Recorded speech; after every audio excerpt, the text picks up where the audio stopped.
Now, new polling from Pew finds that there is a larger gap between gender for each candidate in support. So 51% of male registered voters are supporting Trump and 43% supporting Harris. More specifically, 20% of Black men support Trump compared to just 8% of Black women. And as each candidate pulls out all the stops to get support, recently, former President Barack Obama hit the trail for Harris, directly reaching out to Black men. Listen to this.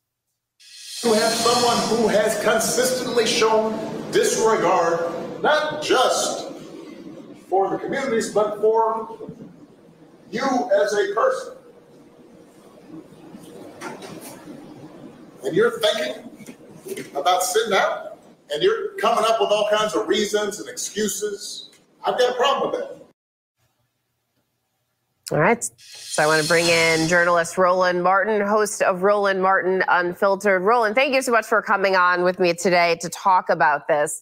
Sure. First, I want to ask you, what do you think about former President Obama's approach? Because, you know, you've got people on both sides. Some say that they're glad he's saying the quiet part out loud, that, you know, for many people, he says, basically, if you're not going, is it misogyny? But there are other people who say that, you know, that tone isn't what's going to help get that support of Black men. Wrong approach, wrong tone, wrong message. This is the reality of the data. In 2008, Obama got 95% of Black male vote. Republicans got 5%. In 2012, Obama got 87. The GOP got 11. That was 2 men. Now, the number goes up in 2016, where 13 points go to the Republican. And then, of course, then you go to 2020, it's around 18. Now, here's the problem here. Obama lost 6 points. And so it's not misogyny if you had 2 men who are running. So what's going on here? And that is you have the Democrats, many of these Democratic white strategists have not crafted a Black male specific strategy. What I mean by that is, since the civil rights movement, African Americans less self-identify as Democrats. So the younger you go, so 55 plus, more self-identified. The younger you go, less self-identified, which means Democrats have to work harder, spend more resources, communicate with voters today, because they're also choosing the couch. Now, Janae, here's the other thing. A lot of these polls you're seeing grossly underrepresenting African Americans. I've had on my show 8 to 10 Black only polling from Black Voter Project, from Black Pact, Higher Heights, and other groups. And in none of these polls are you seeing 20%. So I don't think he gets 20%, but it is an issue that Democrats should be addressing. The problem is they're not, because they're trying to still do the, broad, throw it all out there, reach everybody the same way. And you can't do that with Black voters in 2020. To that point, this is something that the vice president has spoken about and says that she believes that, for any group, that their vote needs to be worked for. They need to be spoken to. But what do you make of the increased support that there appears to be by young Black men for Donald Trump? The former Obama of the world are saying, that there is a history of racism there.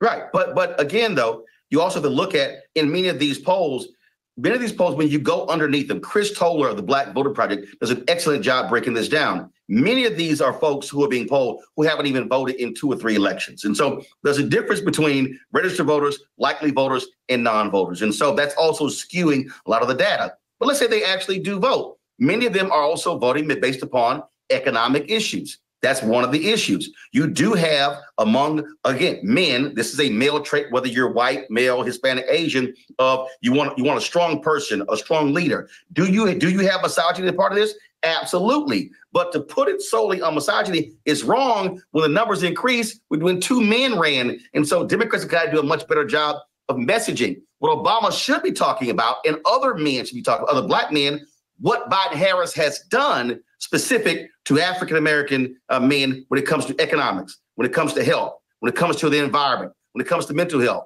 when it comes to fighting white supremacy, criminal justice reform. Talk about what you've done as opposed to chastising what someone should or should not be doing. Speak to their issues. That's how you reach them. So to that point, then, what do you think that former President Trump needs to do to reach out and get the support of Black male voters? But first of all, he doesn't give a damn about that. So one of the things you are going, I mean, he just doesn't. He's appealing to white voters. Republicans have always, in the last 4 or 5 cycles, want to just peel off a certain number. And so you're going to have Trump puts rappers out there. You're going to see him, trying to tout what he did with the First Step Act, but that was also passed by Democrats in the House and simply by Democrats in the Senate. So you're going to see that as well. But Trump's strategy is not to appeal to Black men or to Black women. It's not. It is to appeal to his base, which is white voters. And so that's really what that is. And so the Harris campaign is launching a Souls to the Polls effort to turn out Black churchgoers in key states. Even today, she's meeting with some Black faith leaders in North Carolina. But evangelicals are pushing for Trump to be elected for his views on abortion, LGBTQ rights. How much of an impact do you think religion is going to have on who people are voting for? Well, I think also we got to parse the data. White conservative evangelicals are pushing for Trump. Most of your Black evangelicals are supporting Harris. And so that is an issue. And she's making light of, again, him being a liar, a narcissist, and also his own personal failings. She's making character in issues. And so I'll be sitting down and talk with her tomorrow. I'm headed to North Carolina today. The interview will air on Monday. We'll be talking about a lot of these issues. But again, what she is doing is trying to focus on issues. And so at the end of the day, if you're a surrogate for her, focus on that. Not talking down to anybody. Focus on issues. All right, Roland Martin, we appreciate you joining us today. We'll have to check back in with you again after you talk to her.